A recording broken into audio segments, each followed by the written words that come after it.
জামায়াতে ইসলামীর ফেনী জেলার রুকন সম্মেলনে যাওয়ার পথে কুমিল্লার সদর দক্ষিণ উপজেলার পদুয়ার বাজারে পথসভা করেন আমির ডাক্তার শফিকুর রহমান।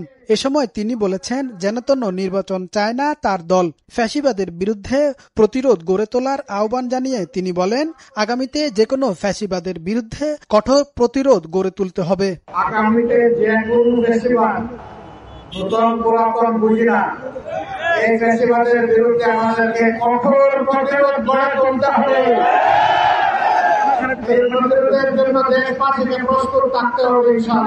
শনিবার বিকেলে ফেনীতে জামায়াত ইসলামীর রুকন সম্মেলনে যোগ দেন আমির ডাক্তার শফিকুর রহমান। তিনি বলেন, পিআর পদ্ধতির নির্বাচন ফ্যাসিজম তৈরির পথ রুদ্ধ করবে।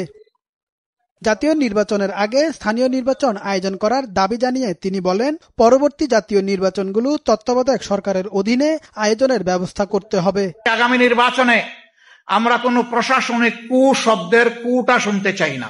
আমরা কোনো ইলেকশন ম্যানুভারিং বা ইঞ্জিনিয়ারিং দেখতে চাই না।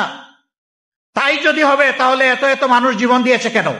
আমরা ফ্যাসিস্ট আমলের আদলে কোনো ইলেকশন এই বাংলাদেশে ইনশাআল্লাহ আমরা হতে দেব না।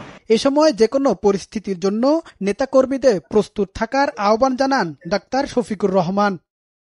কামাল উদ্দিন,